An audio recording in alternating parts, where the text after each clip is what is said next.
ത്രിയേക ദൈവത്തിൻ്റെ വലിയ തിരുനാമം മഹത്വപ്പെടുമാറാകട്ടെ. അനുഗ്രഹിക്കപ്പെട്ട സഹോദരങ്ങളെ, സങ്കീർത്തന മാധുരി എന്ന നമ്മുടെ പഠന പരമ്പരയുടെ പുതിയൊരു എപ്പിസോഡിലേക്ക് ഏവരെയും സ്വാഗതം ചെയ്യുന്നു. സങ്കീർത്തന പഠനം തുടർച്ചയായി നമ്മൾ ദൈവനാമത്തിൽ നടത്തിക്കൊണ്ടിരിക്കുകയാണല്ലോ. ഇത് സ്ഥിരമായി തുടർച്ചയായി കേട്ട് കൂടുതലായി പഠിക്കുകയും ധ്യാനിക്കുകയും പഠിപ്പിക്കാൻ ശ്രമിക്കുകയും ചെയ്യുന്ന അനേകരുണ്ടെന്നുള്ളത് അറിയുന്നതിൽ ഒരുപാട് സന്തോഷമാണ്, ഒരുപാട് സംതൃപ്തി നൽകുന്നു. നമ്മളെ സംബന്ധിച്ചിടത്തോളം 19-ാം സങ്കീർത്തനം 1-ാം വാക്യമാണ് കഴിഞ്ഞ ആഴ്ച നമ്മൾ ചർച്ച ചെയ്തത്. 1 മുതൽ 5 വരെയുള്ള വാക്യം ഞാൻ കഴിഞ്ഞ ആഴ്ച തന്നെ വായിക്കുകയുണ്ടായി. ആകാശം ദൈവത്തിൻ്റെ മഹത്വത്തെ വർണ്ണിക്കുന്നു, ആകാശവിധാനം അവൻ്റെ കൈവേലയെ പ്രസിദ്ധമാക്കുന്നു. പ്രത്യേകിച്ച് സങ്കീർത്തനങ്ങളുടെ ഘടനയെപ്പറ്റിയും എഴുത്തുകാരെ പറ്റിയും പൊതു സ്ട്രക്ചറിനെ പറ്റിയും ഒക്കെ വിശദമായി പലപ്പോഴായിട്ട് വ്യാഖ്യാനിച്ചുള്ളതുകൊണ്ട് തുടർ വ്യാഖ്യാനങ്ങൾക്ക് ഞാൻ മുതിരുന്നില്ല. 2-ാമത്തെ വാക്യം തൊട്ട്, പകൽ പകലിന് വാക്ക് പൊഴിക്കുന്നു, രാത്രി രാത്രിക്ക് അറിവ് കൊടുക്കുന്നു. സംഭാഷണമില്ല, വാക്കുകളില്ല, ശബ്ദം കേൾക്കുവാനുമില്ല. ഭൂമിയിൽ എല്ലായിടത്തും അതിൻ്റെ അളവ് നൂലും, ഭൂതലത്തിൻ്റെ അറ്റത്തോളം അതിൻ്റെ വചനങ്ങളും ചൊല്ലുന്നു. അവിടെ അവൻ സൂര്യനൊരു കൂടാരം അടിച്ചിരിക്കുന്നു. ഈ ഓരോ വാക്കുകളും ഹൃദ്യമായി പ്രാർത്ഥനാപൂർവം ധ്യാനിക്കേണ്ടത് ആവശ്യമാണ്. പകൽ പകലിന് വാക്ക് പൊഴിക്കുന്നു, രാത്രി രാത്രിക്ക് അറിവ് കൊടുക്കുന്നു. ഒരു സാഹിത്യ ഭാഷയാണ്. പകൽ പകലിന് വാക്ക് പൊഴിക്കുന്നു. നമ്മുടെ ചിന്തയ്ക്കപ്പുറമായി, ധ്യാനത്തിനപ്പുറമായി ആത്മീയതയുടെ മറ്റൊരു തലം വെളിപ്പെടുത്തുകയാണ്. ആത്മീയത എന്ന് പറയുന്നത് നമുക്കറിയാം, പ്രത്യേകിച്ച് ശ്രദ്ധിക്കേണ്ട ചില കാര്യമാണ്. ചിലർ ചിന്തിക്കും, ഈ പ്രാർത്ഥിക്കുക എന്ന് പറയുന്നത്, ദൈവസന്നിധിയിൽ ആരാധിക്കുക എന്ന് പറയുന്നത് എപ്പോഴും ഹല്ലേലൂയ പറഞ്ഞുകൊണ്ടിരിക്കുക, എപ്പോഴും സ്തോത്രം എന്ന് പറഞ്ഞുകൊണ്ടിരിക്കുക, എപ്പോഴും തായോ തായോ എന്ന് പറഞ്ഞുകൊണ്ടിരിക്കുക, എപ്പോഴും വിടുതൽ വിടുതൽ എന്ന് പറഞ്ഞുകൊണ്ടിരിക്കുക, എപ്പോഴും അത്ഭുതം അത്ഭുതം എന്ന് പറയുക. ചിലരൊക്കെ ചിന്തിക്കുന്ന ചില കാര്യങ്ങളാണ്. യഥാർത്ഥത്തിൽ ഈ സങ്കീർത്തനമൊക്കെ ഒന്ന് വായിക്കണം.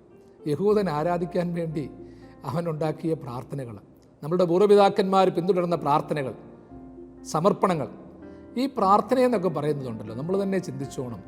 അത് മറ്റ് ഓർത്തോണം. നമ്മുടെ ആവശ്യങ്ങൾ, നമ്മുടെ ആഗ്രഹങ്ങൾ, നമ്മുടെ സ്വപ്നങ്ങൾ, ഇതൊക്കെ മാത്രമല്ല.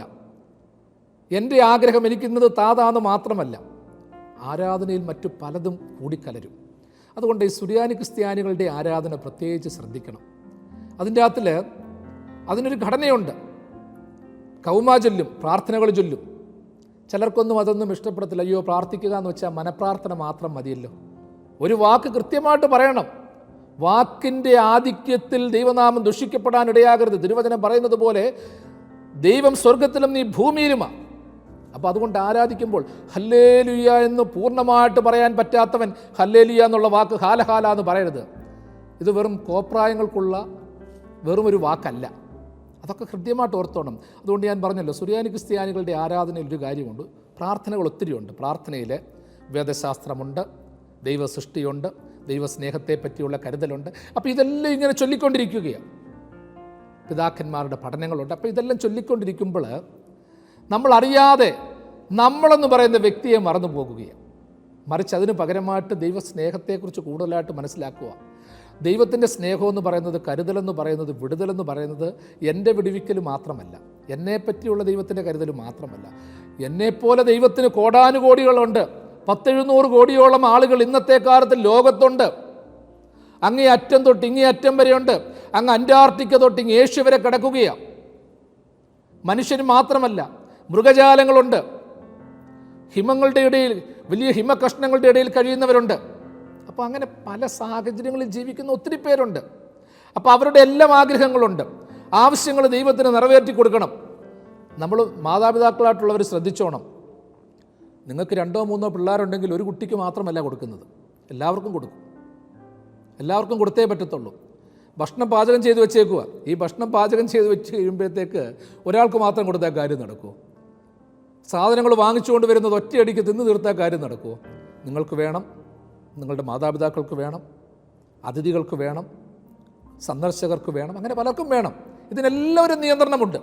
അതുപോലെ ദൈവത്തിൻ്റെ കരുണ, ദൈവം നമുക്ക് അനുഭവങ്ങൾ തന്നു കഴിയുമ്പോൾ ദൈവമേ ബാക്കിയുള്ളവനും കിട്ടട്ടെ, അതിനുവേണ്ടി പ്രാർത്ഥിക്കണം. അങ്ങനെയുള്ള മഹാന്മാരുടെ അനുഭവങ്ങളാണ് നമ്മളുടെ പൂർവികന്മാർ നമ്മളെ പഠിപ്പിച്ചിട്ടുള്ളത്. ഇവിടെ നമ്മൾ ഓർത്തോണം, ഞാൻ പറഞ്ഞില്ല, ഈ പ്രാർത്ഥനകൾ ചൊല്ലിപ്പോകും. അതിൽ വെറുതെ അർത്ഥം മനസ്സിലാക്കാതെ ഹല്ലേലൂയ സ്തോത്രം സ്തോത്രം എന്ന് വെറുതെ സ്തോത്രം പറഞ്ഞ് സൂത്രം പറഞ്ഞു പോകുന്ന ഒരു സൂത്രമാക്കി മാറ്റുകയല്ല. സ്തോത്രത്തെ സൂത്രവാക്യമാക്കി മാറ്റുന്ന അനുഭവമല്ല വേണ്ടത്. സ്തോത്രം അനുഭവമാകണം.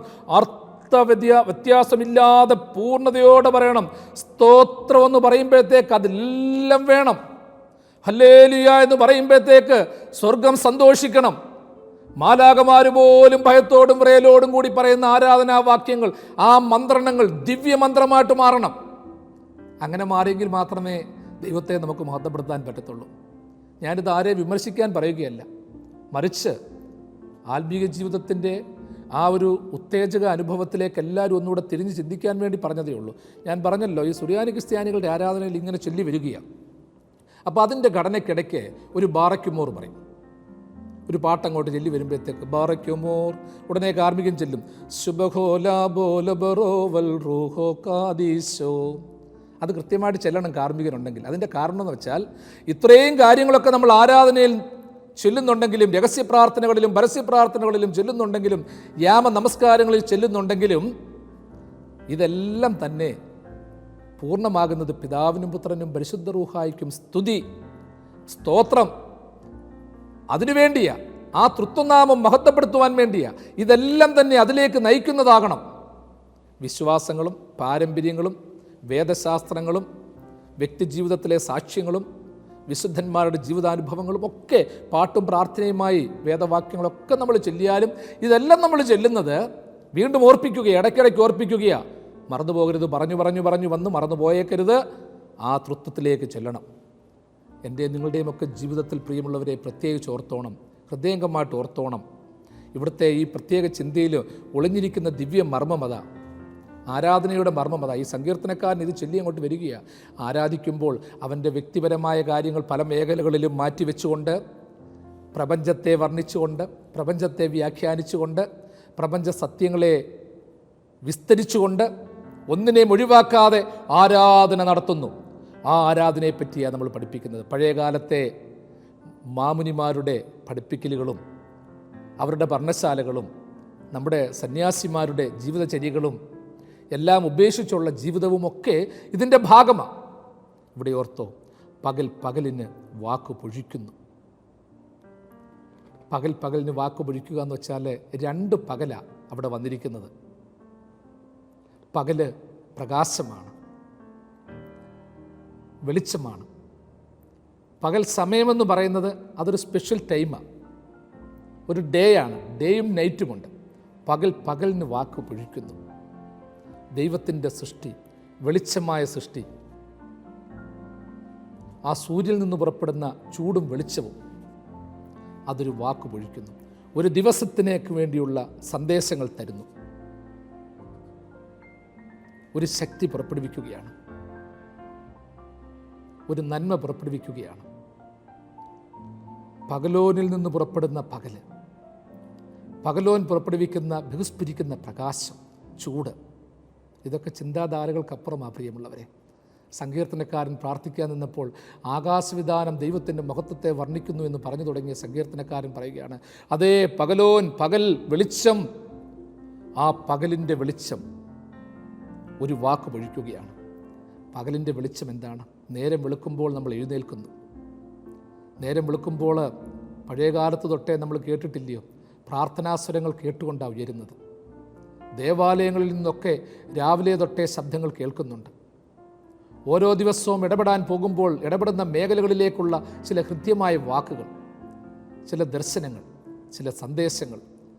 അതുകൊണ്ടാണ് പ്രാർത്ഥിച്ചുകൊണ്ട് എഴുന്നേൽക്കണമെന്ന് പറയുന്നത്. പകലിൻ്റെ വാക്കുകളുണ്ട് പ്രിയമുള്ളവരെ. ഒരു ദിവസം രാവിലെ വെളുക്കുക എന്ന് വെച്ചാൽ ഇരുട്ടി അസ്തമിക്കുന്നു, വെളുക്കുന്നു എന്ന് മാത്രമല്ല, അതിൻ്റെ പ്രത്യേകമായ സന്ദേശങ്ങളുണ്ട്. The messages of the day, the given day. എനിക്കും നിങ്ങൾക്കും ജീവിതത്തിൽ നൽകപ്പെട്ടിരിക്കുന്ന ദിവസത്തിൻ്റെ, സമയത്തിൻ്റെ, വിനാഴികയുടെ സന്ദേശം. നമ്മൾ പറയത്തില്ലേ, ഓരോ അവസരങ്ങളാണ്. എൻ്റെ ജീവിതവും നിങ്ങളുടെ ജീവിതവും എന്ന് പറയുന്നത് ഒരവസരമാണ്. അതൊരു ദൈവത്തിൻ്റെ ഗ്രേസാണ്, ഒരു കൃപയാണ്. പകലിന് വാക്കിനെ പൊഴിക്കുന്നു. പ്രിയമുള്ളവനെ, പ്രിയമുള്ളവളെ, നമ്മുടെയൊക്കെ ജീവിതത്തിൽ ദൈവം തന്ന അവസരങ്ങൾ വലുതാണ്. നമ്മളൊക്കെ പകലുപോലെ, വെളിച്ചം പോലെ ദൈവം നമ്മളെയൊക്കെ നടത്തുകയാണ്. നമ്മളായി ഈ ദിവസത്തിനൊരു ദൈവത്തിൽ നിന്നുള്ള സന്ദേശം കൊടുക്കണം. നമ്മളറിയാതെ ദൈവത്തിൽ നിന്നൊരു സന്ദേശം നമ്മൾക്ക് തരുന്നു. നമ്മൾ വെളിച്ചമായി മാറി ഈ ദിവസത്തിന് നമ്മൾക്കൊരു സന്ദേശം കൊടുക്കാനുണ്ട്. ഒരു പുതിയ ദിവസത്തിലേക്ക് പ്രവേശിക്കുകയാണ്. പുതിയൊരു ദിവസത്തിലേക്ക് പ്രവേശിക്കാൻ പോകുമ്പോൾ നമ്മൾ തന്നെ ചിന്തിച്ചോണം, ദൈവത്തിൻ്റെ പകലായ, ദൈവത്തിൻ്റെ വെളിച്ചമായ, ദൈവത്തിൻ്റെ സ്വരൂപമായ ഞാൻ എന്ത് വാക്കായി ലോകത്തോട് പൊഴിക്കാൻ പോകുന്നത്? പ്രപഞ്ചത്തിൽ പൊഴിച്ചിട്ടുള്ള അനേകം വാക്കുകളുണ്ട്. അനേകരുടെ വാക്കുകൾ മുഴങ്ങിക്കിടക്കുന്നുവെന്ന് നമ്മൾ മുൻപേ പറഞ്ഞല്ലോ. ഇന്നേ ദിവസത്തിന് എനിക്ക് കൊടുക്കാനുള്ള സന്ദേശം ഒത്തിരിയുണ്ട്. നാളെ നീ ഒരു പുതിയ ദിവസത്തിലേക്ക് പോകുകയാണ്. ഉണർന്നെഴുന്നേൽക്കുമ്പോഴത്തേക്ക് നല്ലൊരു ദിവസം, നല്ലൊരു പ്രഭാതം, ആ പ്രകാശത്തിലേക്ക് പോകുകയാണ്. നീ ഇടപെടുന്ന മേഖലയിലൊക്കെ നിനക്കൊരു വാക്ക് പൊഴിക്കാം. ആർക്കെങ്കിലും ചൊരിഞ്ഞു കൊടുക്കുന്ന സ്നേഹത്തിൻ്റെ ഒരു വാക്ക്, കരുതലിൻ്റെ ഒരു വാക്ക്, സമൃദ്ധിയുടെ ഒരു വാക്ക്, പ്രാർത്ഥനയുടെ വാക്ക്. ഒത്തിരി വാക്കുകളുണ്ട് കേട്ടോ. ഇത് നമുക്ക് പരസ്പരം ശക്തീകരിക്കപ്പെടാനുള്ള ഒരു അവസരമാണ്. വാക്ക് ദൈവത്തിൽ നിന്നുള്ള വാക്കാകണം. അസൂയയുടെ വാക്കാകരുത്, തകർച്ചയുടെ വാക്കാകരുത്, നിരാശയുടെ വാക്കാകരുത്. ഒരുവനെ ജീവിപ്പിക്കാൻ പ്രേരിപ്പിക്കുന്ന വാക്ക്. ഇന്നേ ദിവസം നമ്മളുടെ അടുക്കൽ ഒത്തിരി പേര് കയറി വരും. ഇന്നത്തെ പകലിൽ ഒരുപാട് പേര് കടന്നു വരും. നമ്മൾ പോകുന്ന മേഖലയിലൊക്കെ കടന്നു വരും. പ്രിയമുള്ളവരെ, ജീവിക്കാൻ യോഗ്യതയില്ലാത്ത, അർഹതയില്ലാത്ത ഒരുവനുണ്ടെങ്കിൽ അവന് പോലും ജീവിക്കാൻ തക്കവണ്ണമുള്ള ഒരു പ്രേരണ സൃഷ്ടിക്കുന്ന ഒരു വാക്കുണ്ടാകണം. ചിലപ്പോൾ ചിലരുടെ ഒറ്റ വാക്ക് മതി, നമ്മുടെ ഒരു വാക്ക് മതി പ്രിയമുള്ളവരെ, ചിലരെ പുതിയൊരു തീരുമാനത്തിലേക്ക് എത്തിക്കാൻ. എത്രയോ പേരുടെ വാക്കുകൾ നമ്മൾ കേട്ടിട്ടുണ്ട്. നമ്മൾ ഇങ്ങനെയൊക്കെയായി തീരാൻ തക്കവണ്ണം ഉപദേശങ്ങൾ കേട്ടിട്ടുണ്ട്. എത്ര പേര് സഹായിച്ചിട്ടുണ്ട്. നമ്മളെ ഉയർത്തിവിട്ടവരുണ്ട്, കൈപിടിച്ചു വിട്ടവരുണ്ട്.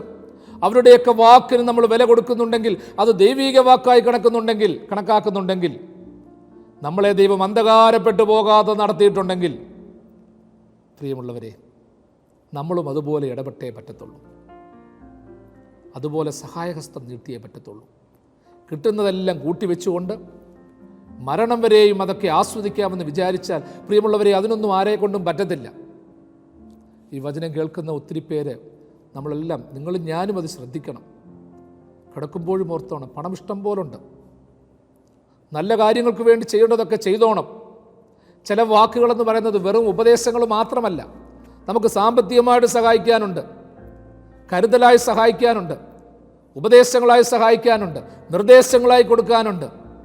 പകലിൻ്റെ വാക്കുകൾ തന്നെ പൊഴിക്കണം. പകലിൽ പൊഴിക്കുന്നത് പകലിൻ്റെ വാക്കുകളായിരിക്കണം. പകലോൻ്റെ പ്രഭയുള്ള വാക്കുകളായിരിക്കണം. പകലിൽ പൊഴിക്കുന്നത് ഒരുപാട് പേര് കാണാനും കേൾക്കാനും സാക്ഷികളുമുണ്ട്. അതുകൊണ്ട് പകലിലെ വാക്കുകൾ മറ്റുള്ളവർ തിരിച്ചറിയുമെന്നും ചിന്തിച്ചോണം, മറുപടി പറയേണ്ട വരുമെന്നും ചിന്തിച്ചോണം. അതുകൊണ്ട് നോക്കിയും കണ്ടുമൊക്കെ സംസാരിച്ചോണം. പോകുന്നത് പകലിലാണ്. പകലിൽ ചരിക്കുമ്പോൾ, ഇന്നത്തെ കാലത്ത് റെക്കോർഡിംഗ് സംവിധാനങ്ങളൊക്കെയുള്ള ലോകമാണ്. ഒരു ഫോൺ വിളിക്കാൻ പോലും പലർക്കും പേടിയാണ്. അത് കോൺഫറൻസിലിടാം, റെക്കോർഡ് ചെയ്യാം, പല രീതിയിലേക്ക് അതിനെ മാറ്റാം. ഇനി നമ്മളുടെ ശബ്ദം, സൗണ്ട് മാറ്റി പ്രചരിപ്പിക്കാം. അങ്ങനെയൊക്കെയുള്ള ഒരു ലോകത്താണ് നമ്മൾ ജീവിക്കുന്നത്. നമ്മളുടെ ചുണ്ട് മാത്രം ചലിപ്പിച്ചുകൊണ്ട് നമ്മൾ എന്തൊക്കെയോ പറയുന്നതെന്ന് ക്രിയേറ്റ് ചെയ്യുന്ന കാലമാണ്. അപ്പോൾ അങ്ങനെ ഒരു ഫേക്ക് വേൾഡ്, ഒരു ഫേക്ക് ഒറിജിൻ തന്നെ ലോകത്തിലുണ്ട്. അപ്പം നമ്മൾ തന്നെ വീണ്ടും ഇതിനെക്കുറിച്ച് ഒരുപാട് വ്യാഖ്യാനിക്കാനുണ്ട് കേട്ടോ. പകലിന് വാക്ക് പൊഴിക്കുന്നു എന്ന് പറയുമ്പോൾ ഓർത്തോണം, ഒന്നാമത് ഞാൻ അതിൻ്റെ ഒരു ആശയം പറഞ്ഞു. യഥാർത്ഥ പകലെന്ന് പറയുന്ന ദൈവമാണ്. ദൈവത്തിൻ്റേതായ വാക്കുകളുണ്ട്, ദൈവത്തിൻ്റേതായ ദർശനങ്ങളുണ്ട്, അരുളപ്പാടുകളുണ്ട്. വീണ്ടും പറഞ്ഞു, പകലെന്ന് പറയുന്നത് പകലെന്ന് പറയുമ്പോൾ സൂര്യൻ്റെ പ്രകാശം, ഒരു വലിയ അല്ലാത്തൊരു പ്രകാശം, ഒരു വെളിച്ചമുണ്ട്. ആ പകലിൽ നമ്മൾ പകലുകളായി തീരണം. പകലിന് വാക്ക് പൊഴിക്കുന്നു. അതായത് ലോകത്തിലുള്ള പകലെന്ന് പറയുന്ന പ്രതിഭാസം, അതിലെ പകലെന്ന് പറയുന്ന ദൈവസൃഷ്ടിയായ നമ്മൾ അന്ധകാരത്തിൽ നിന്ന് വെളിച്ചമായിട്ട് മാറണം, നന്മയായിട്ട് മാറണം. മൂന്നാമതായിട്ട് പറഞ്ഞു, പകലുകളായിട്ട് മാറി അനേകരെ പകലുകളാക്കുവാനുള്ള, അനേകർക്ക് വെളിച്ചം നൽകുവാനുള്ള വാക്കിൻ്റെ ഉറവിടങ്ങളായിട്ട് നമ്മൾ മാറണം.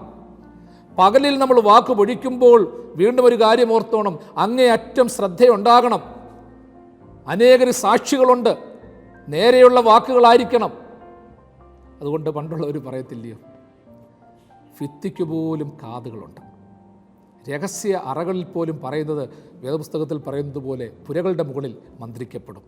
സമയത്തിൻ്റെ ചുരുക്കം കൊണ്ട് അതിൻ്റെ തുടർവാക്ക് പറയുകയാണ്, രാത്രി രാത്രിക്ക് അറിവ് കൊടുക്കുന്നു, പകൽ പകലിന് വാക്ക് പൊഴിക്കുന്നു, രാത്രി രാത്രിക്ക് അറിവ് കൊടുക്കുന്നു. രാത്രി രാത്രിക്ക് അറിവ് കൊടുക്കുന്നു എന്ന് പറയുമ്പോൾ അതിൻ്റെ അർത്ഥം എന്താണ്? പ്രത്യേകിച്ച് ശ്രദ്ധിച്ചോണം, ഈ സങ്കീർത്തനക്കാരൻ ഇതൊരു ആരാധനയുടെ ഭാഗമായി പറയുക, വെറുതെ ഒരു പ്രസ്താവനയല്ല.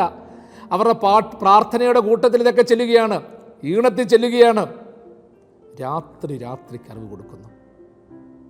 രാത്രിയുടെ പ്രത്യേകത നമുക്കറിയാം, പകലിൽ നല്ല പ്രകാശമുണ്ട്. പകൽ വാഴുവാൻ സൂര്യനെയും രാത്രി വാഴുവാൻ ചന്ദ്രനെയും നക്ഷത്രങ്ങളെയും സൃഷ്ടിച്ച ഒരു ദൈവമുണ്ട്. രാത്രി എന്ന് പറയുമ്പോൾ പരിപൂർണമായ അന്ധകാരം മാത്രമല്ല, അവിടെ വെളിച്ചത്തിനായിട്ട് ചന്ദ്രനുണ്ട്, നക്ഷത്രങ്ങളുണ്ട്. സൂര്യനിൽ നിന്ന് പ്രകാശം പ്രതിഫലിപ്പിക്കുന്ന ചന്ദ്രൻ, നക്ഷത്രങ്ങൾ, കോടാനുകോടി നക്ഷത്രങ്ങൾ. ചില സമയത്ത് നമുക്ക് ചന്ദ്രനെയും കാണാൻ പറ്റത്തില്ല, നക്ഷത്രങ്ങളെയും കാണാൻ പറ്റത്തില്ല. അന്ധകാരാവൃതമായ ആകാശവുമുണ്ട്, രാത്രിയിലുണ്ട്. ചിലപ്പോൾ പൂർണ്ണചന്ദ്രബിംബമുണ്ട്, തെളിഞ്ഞ ചന്ദ്രൻ. അതോടൊപ്പം തന്നെ അനേകം ലക്ഷോപലക്ഷം നക്ഷത്രങ്ങൾ. രാത്രി രാത്രിക്ക് അറിവ് കൊടുക്കുന്നു. പ്രിയമുള്ളവരെ, രാത്രി എന്നുള്ളത് യഹൂദ പാരമ്പര്യത്തിലും ക്രിസ്ത്യൻ പാരമ്പര്യങ്ങളിലും എല്ലാ സമൂഹത്തിലുമൊക്കെ ഒരു രീതിയിൽ പറഞ്ഞാൽ വെറും ഒരു അന്ധകാരം എന്നുള്ള അർത്ഥത്തിൽ മാത്രമല്ല, മറിച്ച് മനുഷ്യജീവിതത്തിലെ മറ്റൊരു തലമ. പകലുണ്ടെങ്കിൽ രാത്രി ഉണ്ടെന്ന് പറയാറുണ്ട്. ആ പ്രകാശമില്ലാത്തൊരു തലമ. രാത്രി എവിടെ ഒളിച്ചിരിക്കുന്നതെന്ന് പറഞ്ഞാൽ ചോദിച്ചാൽ അത് പ്രകാശത്തിലാന്ന് പറയാം. നമ്മളൊരു മുറിയിലായിരിക്കുന്നു, നല്ല വെട്ടം, പെട്ടെന്ന് പ്രകാശം പോകുന്നു, ലൈറ്റ് പോകുന്നു, പെട്ടെന്നൊരു അന്ധകാരം അവിടെ രൂപപ്പെടുകയാണ്. ഇന്ന് അന്ധകാരത്തെ പ്രകാശമാനമാക്കുവാൻ തക്കവണ്ണം അനേകം മാർഗങ്ങളുണ്ട്. പല വോൾട്ടിലുള്ള ബൾബുകളുണ്ട്. അങ്ങനെയുള്ള സംവിധാനങ്ങൾ ഒത്തിരിയുണ്ട്. അന്ധകാരത്തെ ഇന്ന് പ്രകാശമാക്കിക്കൊണ്ടിരിക്കുകയാണ്. രാത്രി രാത്രിക്ക് അറിവ് കൊടുക്കുന്നു. രാത്രിക്കൊരറിവുണ്ട് പ്രിയമുള്ളവരെ. രാത്രി രാത്രിയോട് സംസാരിക്കുന്നു. നമ്മൾ പറയത്തില്ലയോ, പണ്ട് കാലത്ത് തൊട്ട് പറയുന്ന, പ്രത്യേകിച്ച് നമ്മുടെയൊക്കെ ഓട്ടോഗ്രാഫിനകത്ത് എഴുതിത്തരുന്നൊരു കാര്യമാണ്, പകൽ രാവിനോട് എന്നതുപോലെ യാത്ര ചോദിക്കുന്നു, സ്നേഹിത നിന്നോട് ഞാൻ, സ്നേഹിതയെ നിന്നോട് ഞാൻ. പണ്ടത്തെയൊക്കെ ഓട്ടോഗ്രാഫിൽ ഒരു സ്ഥിരം വാക്യമായിരുന്നു, പകൽ രാവിനോട് എന്നതുപോലെ യാത്ര ചോദിക്കുന്നു. നമ്മളീ പറയുന്നത് പോലെ രാത്രി എന്ന് പറയുന്നത് ഇന്നത്തെ കാലഘട്ടത്തിൽ ഓർത്തോണം. രാത്രി എന്ന് പറയുന്ന സംവിധാനത്തെക്കുറിച്ച്, പ്രതിഭാസത്തെക്കുറിച്ച് പറഞ്ഞാൽ ലോകത്തെല്ലായിടത്തും ഒരുപോലെയല്ല. ഇന്ത്യയിൽ പ്രഭാതമായിരിക്കുമ്പോൾ അമേരിക്ക രാത്രിയാണ്, അമേരിക്ക രാത്രിയായിരിക്കുമ്പോൾ ഗൾഫിലും പ്രഭാതമാണ്. ഇങ്ങനെ ഓരോ ഭൂഖണ്ഡങ്ങളിൽ തന്നെ മാറ്റമാണ്. അമേരിക്ക പോലെയുള്ള ഒരു ഭൂഖണ്ഡത്തിൻ്റെ ഒരു ഭാഗത്ത് പകലായിരിക്കുമ്പോൾ മറ്റൊരു ഭാഗത്ത് രാത്രിയായിരിക്കും. അവിടെ തന്നെ വ്യത്യാസമുണ്ട്. സമയക്രമീകരണങ്ങൾ നമ്മൾ പൊതുവിൽ നോക്കിയാൽ അത് അവിടെ തന്നെ വ്യത്യാസമുണ്ട്. അതുകൊണ്ടാണ് ലോകത്തിൻ്റെ മറ്റ് സ്ഥലങ്ങളിലെ സമയത്തെ നമ്മൾ കണക്കാക്കുമ്പോൾ ഇന്ത്യൻ സ്റ്റാൻഡേർഡ് ടൈം നമ്മളുമായിട്ട് കണക്കാക്കി നമ്മുടെ സമയവുമായിട്ട് ബന്ധപ്പെടുത്തി പറയുന്നത്. അപ്പം രാത്രി എന്ന് പറയുമ്പോൾ ഒരു ഭാഗത്ത് ആളുകൾ ഉറങ്ങുകയും വിശ്രമിക്കുകയും ചെയ്യുമ്പോൾ മറ്റൊരു സ്ഥലത്ത് ഈ ലോകത്തിൽ തന്നെ പ്രകാശമാനമായിക്കൊണ്ടിരിക്കുകയാണ്. അപ്പം നമുക്ക് ചിന്തിക്കാത്ത മറ്റൊരു ലോകമില്ലേ പ്രിയമുള്ളവരെ? ദൈവത്തോടൊപ്പമുള്ള ഒരു വാസമില്ലേ? രാത്രിക്ക് പോലും അറിവുണ്ട്. എൻ്റെയും നിങ്ങളുടെയും ജീവിതത്തിൽ പ്രത്യേകിച്ച് ഓർത്തുകൊള്ളണം, ചില സമയത്ത് വീഴ്ചകളുടെയും പ്രയാസങ്ങളുടെയും ഒക്കെ അനുഭവങ്ങളുണ്ട്, അറിവില്ലായ്മകളുടെയൊക്കെ അനുഭവമുണ്ട്. അതുകൊണ്ടാണ് പറയത്തില്ലയോ, ചിലർക്ക് ഭയങ്കര സന്തോഷമാകുമ്പോൾ ചിലർക്ക് ഭയങ്കര ദുഃഖമാണ്. എന്ന് വെച്ചാൽ പകലും രാത്രിയും പോലെ, ചിലയിടത്ത് രാത്രിയും ചിലയിടത്ത് പകലും പോലെ ദുഃഖവും വേദനയുമായിട്ടിരിക്കുക, നൊമ്പരമായിട്ടിരിക്കുകയാണ്, അസ്വസ്ഥ ബാധിതരായിട്ടിരിക്കുകയാണ്. നമ്മൾ ഹൃദയംഗമായിട്ട് പ്രാർത്ഥനയോടൊന്ന് ചിന്തിച്ച് നോക്കിക്കേ, ദൈവാശ്രയത്തോടൊന്ന് ചിന്തിച്ച് നോക്കിക്കേ. രാത്രി രാത്രിക്ക് അറിവ് കൊടുക്കുന്നു. ഏത് രാത്രിക്കും ഒരു അറിവുണ്ട്. മറവ് മാത്രമല്ല, അറിവില്ലായ്മ മാത്രമല്ല, ദുഃഖങ്ങളോ നൊമ്പരങ്ങളോ മാത്രമല്ല. പ്രിയമുള്ളവരെ, രാത്രിക്ക് തുല്യമായ അനുഭവം പരാജയത്തിൻ്റെ അനുഭവത്തിലാണ് നമ്മൾ ചില കാര്യങ്ങൾ കൂടുതൽ പഠിക്കുന്നത് കേട്ടോ. എന്നുവെച്ചാൽ നമ്മുടെ ജീവിതത്തിൽ ഒന്നുകൂടി സിമ്പിളായിട്ട് പറയുകയാണെങ്കിൽ, ഇന്നത്തെ രീതിയിൽ പറയുകയാണെങ്കിൽ, രാത്രിക്ക് തുല്യമായ നമ്മുടെ സമാധാനത്തെ കെടുത്തുന്ന, സന്തോഷം കെടുത്തുന്ന അനുഭവങ്ങൾ അതുപോലെ പരാജിതരായ നമുക്ക് ചില സന്ദേശങ്ങൾ തരുന്നുണ്ട്. വീഴ്ചകൾ പോലും നമുക്ക് ചില സന്ദേശങ്ങൾ തരുന്നുണ്ട്. പരാജയങ്ങൾ പോലും നമുക്ക് ചില സന്ദേശങ്ങൾ തരുന്നുണ്ട്. രാത്രിക്ക് അറിവിനെ കൊടുക്കുന്നു. അതൊരു മെറ്റഫോറിക്കൽ യൂസേജാണ്. അതായത് രാത്രി തുല്യമായ അനുഭവങ്ങൾ, പരാജിതമായ അനുഭവങ്ങൾ, സാഹചര്യങ്ങൾ, അങ്ങനെ പരാജയപ്പെട്ട വ്യക്തിത്വങ്ങൾക്ക് അതിനൊരു ആന്ത്രോപ്പോമോർഫിക് പിക്ചറിൻ്റെ കൂടെ കൊടുക്കുകയാണ്. ഒരു രാത്രി അനുഭവങ്ങളാണെങ്കിൽ, ജീവനില്ലാത്ത സംഭവങ്ങളാണെങ്കിൽ ഒരു ആഡ്ജക്റ്റീവ് ആണെങ്കിൽ, മറ്റേത് ഒരു നൗണാണ്. അറിവ് കൊടുക്കുന്നു. രാത്രിക്ക് അറിവിനെ കൊടുക്കുന്നു. നമുക്കറിവ് തന്ന ഒത്തിരി പേരില്ലേ? അന്ധകാരാവൃതമായി പോയ ജീവിതമുള്ള പലരും നമുക്ക് അറിവ് നൽകിയിട്ടുണ്ട്. പലപ്പോഴും വിജയികളേക്കാൾ കൂടുതൽ നമുക്ക് അറിവ് തന്നിട്ടുള്ളത് പരാജിതരാണ്. ഈ ലോകത്ത് വിജയിച്ചവരെന്ന് പറഞ്ഞ മഹാന്മാർ, സമ്പന്നന്മാരെന്ന് പറഞ്ഞവരെക്കാൾ നമ്മളുടെ ചില പ്രത്യേക അനുഭവത്തിൽ കൂടെ നിന്നിട്ടുള്ളത് നമ്മൾ അന്ധകാരം ബാധിച്ചെന്ന് പറഞ്ഞിട്ടുള്ളവരാണ്. ആർക്കെപ്പോൾ വേണമെങ്കിലും ജീവിതം അന്ധകാരാവൃതമാകുന്ന ഒരു അനുഭവത്തിലേക്ക് എത്തിച്ചേരും. ആർക്ക് ഏത് സാഹചര്യത്തിലാണെങ്കിലും പരാജയത്തിലേക്ക് എത്തിച്ചേരും. അതുകൊണ്ട് പ്രിയമുള്ളവരെ, എപ്പോഴും ഓർത്തോണം, ഒരറിവ് കൊടുത്തുകൊണ്ടിരിക്കണം. ദ നോളജ് ഓഫ് ഡാർക്ക്നെസ് എന്ന് പറയുന്നത് പ്രിയമുള്ളവരെ നെഗറ്റീവ് കൊണോട്ടേഷൻ അല്ല. നമ്മൾ പഠിച്ച പാഠങ്ങളാണ്. എത്ര പാഠങ്ങളാണ് നമ്മൾ പഠിച്ചിട്ടുള്ളത്. യാത്രകളിൽ പാഠങ്ങൾ പഠിച്ചു. സ്നേഹബന്ധങ്ങൾ മെയിൻറ്റെയിൻ ചെയ്തപ്പോൾ നമ്മൾ നെഞ്ചോട് ചേർത്ത പല അനുഭവങ്ങളുണ്ട്. ചില വെളിച്ചമായിട്ടുള്ളതിനെ കാണാതെ ചില അന്ധകാരത്തെ നമ്മൾ നെഞ്ചോട് ചേർത്തു. നഷ്ടങ്ങൾ സഹിച്ച് നമ്മൾ നെഞ്ചോട് ചേർത്തു. പക്ഷെ ഇവരൊക്കെ നമുക്ക് ഒരു പാഠങ്ങൾ പഠിപ്പിച്ചിട്ടുണ്ട്. അക്കിത്തം പാടിയതുപോലെ പാരതിലെല്ലാം എന്നെ പഠിപ്പിക്കുന്നുണ്ടെന്തോ. ഈ ഭൂമിയിലുള്ള എല്ലാം എന്തൊക്കെയോ എന്നെ പഠിപ്പിക്കുന്നുണ്ട്. പുതിയ അറിവുകൾ പറഞ്ഞു തരുന്നുണ്ട്. ചിലപ്പോൾ ഈ വാക്കുകൾ കേട്ടുകൊണ്ടിരിക്കുന്നവരോർക്കും പ്രതീക്ഷയുടെ നാമ്പുകളൊക്കെ നഷ്ടപ്പെട്ട് അതിവേദനയിലായിരിക്കുമ്പോഴും ഓർക്കും. കാഴ്ച നഷ്ടപ്പെട്ടിരിക്കുമ്പോഴും ഓർക്കും. കിടപ്പ് രോഗികൾ ഓർക്കും, ദൈവമേ, എൻ്റെ ജീവിതാനുഭവം പോലും ചില അറിവുകൾ പങ്കുവെക്കുന്നതാണ്. അങ്ങനെയുള്ളവരെ ശുശ്രൂഷിക്കുന്ന ചില അനുഭവമുണ്ട്. പരാജിതരെന്ന് ഭൗതികമായി നമ്മൾ വിലയിരുത്തുന്ന ചിലരെയൊക്കെ നമ്മൾ ശുശ്രൂഷിക്കേണ്ട അവസ്ഥ വരും. നോക്കാനും കാണാനും ഇല്ലാത്തവരെയൊക്കെ നമ്മൾ കരുതേണ്ടി വരും. അവർക്കും ഒരു വലിയ അറിവുണ്ട്. രാത്രിയുടെ അറിവെന്ന് പറയുന്നത് പ്രിയമുള്ളവരെ ഓർത്തോണം. നമുക്ക് ഒറ്റ വാക്കിൽ ചുരുക്കി പറഞ്ഞാൽ, ചിലപ്പോൾ നമുക്ക് നിത്യമായി നമ്മൾ ഒരു അന്ധകാരം നിറഞ്ഞ സ്ഥലത്തൂടെ യാത്ര ചെയ്യുവാന്ന് വെച്ചു, നമുക്ക് ആ വഴിയൊക്കെ കാണാപ്പാടമാണ്. കാഴ്ചയില്ലാത്ത ഒരു മനുഷ്യനൊരു വീട്ടിൽ താമസിക്കുകയാണെങ്കിലും വെളിയിൽ യാത്ര ചെയ്യുകയാണെങ്കിലും അവനും ആ വഴിത്താരെക്കുറിച്ചൊക്കെ നല്ല അറിവുണ്ട്. നമ്മൾ കേൾക്കത്തില്ലേ, ചെവി കേൾക്കാത്ത ചില മനുഷ്യർ ടി വിയിലൊക്കെ നോക്കിയാൽ മതി, അവർക്ക് വേണ്ടിയുള്ള വാർത്തകൾ വായിക്കും.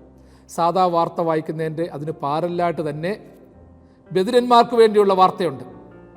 അതായത് കയ്യും കലാശവും ഒക്കെ കാണിക്കുക. പക്ഷേ നമ്മളെ സംബന്ധിച്ചിടത്തോളം അതൊരു രസാവഹമായൊരു കമ്മ്യൂണിക്കേഷനാണ്. പക്ഷേ ചെവി കേൾക്കാത്തവരെ സംബന്ധിച്ച് ആ ആക്ഷനിലൂടെ ആ വാർത്ത അവതാരിക ചെയ്യുന്ന കാര്യം പൂർണ്ണമായിട്ട് മനസ്സിലാകും. അവർക്കൊരറിവുണ്ട്. അപ്പോൾ ഓർത്തോണം പ്രിയമുള്ളവരെ, നമ്മളൊക്കെ വിചാരിക്കും പൂർണ്ണമായി കാണുന്നെങ്കിൽ മാത്രമേ നമുക്ക് യാത്ര ചെയ്യത്തുള്ളൂ. ഇതിൻ്റെ ഞാൻ പറഞ്ഞു, രാത്രിയുടെ അറിവെന്ന് പറയുന്നതിൻ്റെ പോസിറ്റീവ് തലം പറഞ്ഞു. നമ്മൾക്കറിയാത്ത, പറ്റത്തില്ല എന്ന് തോന്നുന്ന, കാഴ്ചയില്ലാത്ത അനുഭവങ്ങളിലും വ്യക്തി ജീവിതത്തിലൂടെ ചില അറിവുകൾ നേടിയെടുക്കുന്നുണ്ട്. അത് സംവേദിപ്പിക്കുന്നുണ്ട്. അതോടൊപ്പം തന്നെ മറ്റൊരു കാര്യമുണ്ട്. രാത്രിക്ക് അറിവിനെ കൊടുക്കുന്നു എന്ന് പറയുമ്പോൾ മറ്റൊരു തലം കൂടി അതിൻ്റെ ഇടയ്ക്കുണ്ട്. ചിലപ്പോൾ ചില അപൂർണമായ അറിവുകൾ പങ്കുവെക്കുന്നുണ്ട്. നമ്മൾ ദൈവത്തിൽ നിന്നകന്ന അന്ധകാരം പ്രാപിക്കുന്ന ചില അനുഭവങ്ങളുണ്ട്. ദൈവത്തെ മറക്കുന്ന ചില അനുഭവങ്ങളുണ്ട്. അപ്പോൾ പങ്കുവെക്കുന്ന ചില അറിവുണ്ട്. അപ്പോൾ അങ്ങനെയുള്ള സാഹചര്യത്തിൽ നിന്ന് മാറി, ആ രാത്രിക്ക് കൊടുക്കുന്ന അറിവിൽ നിന്ന് മാറി പകലിന് കൊടുക്കുന്ന വാക്കിലേക്ക് നമ്മൾ തിരിച്ചു പോകണം. ദൈവപ്രഭയിലേക്ക് നമ്മൾ തിരിച്ചു പോകണം. ആത്മീക സന്തോഷത്തിലേക്ക് നമ്മൾ തിരിച്ചു പോകണം. സുറിയാനി ക്രിസ്ത്യാനികൾ ആരാധന പരസ്യമായി തുടങ്ങുന്നതിന് മുൻപ് പാടുന്ന പാട്ട്, വെളിവു നിറഞ്ഞോരീശോ നിൻ വെളിവാൽ കാണുന്നു, വെളിവിയടിയ അഖില ധാരമഥാം വെളിവും നീ കാന്ത്യ ഞങ്ങളെ നീ താഥൻ കതിരെ ശോഭിപ്പിക്കെന്നും. സംഭാഷണമില്ലാതെ, വാക്കുകളില്ലാതെ, ശബ്ദം കേൾക്കാനില്ലാതെ പൊഴിക്കുന്ന ആ അറിവുകൾ നമ്മളെ ശക്തീകരിക്കട്ടെ. ദൈവം തൻ്റെ വലങ്കരം നീട്ടി നിങ്ങളെല്ലാവരെയും സദാകാലവും വാഴ്ത്തി അനുഗ്രഹിക്കുമാറാകട്ടെ.